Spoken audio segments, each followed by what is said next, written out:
পোশাক কারখানায় শ্রম অসন্তোষ নিরসনে শ্রম সংক্রান্ত অভিযোগ পর্যবেক্ষণ কমিটি গঠন করা হয়েছে। আজ সচিবালয়ে শ্রম ও কর্মসংস্থান মন্ত্রণালয়ের সভাকক্ষে আয়োজিত এক সংবাদ সম্মেলনে শ্রম ও কর্মসংস্থান উপদেষ্টা আসিফ মাহমুদ সজীব ভুঁইয়া একথা বলেন।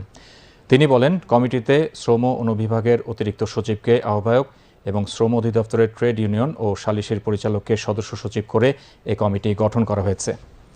কমিটিতে ৩ জন শ্রমিক নেতা, 2 জন সুপ্রিম কোর্টের বিজ্ঞ আইনজীবী এবং মালিক পক্ষের 2 জন সদস্য আছেন।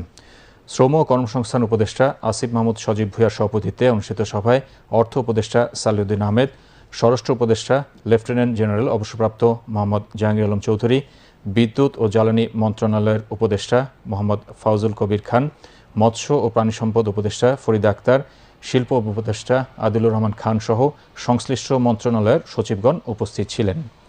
উপদেষ্টা আসিফ মাহমুদ সজীব ভুঁইয়া বলেন,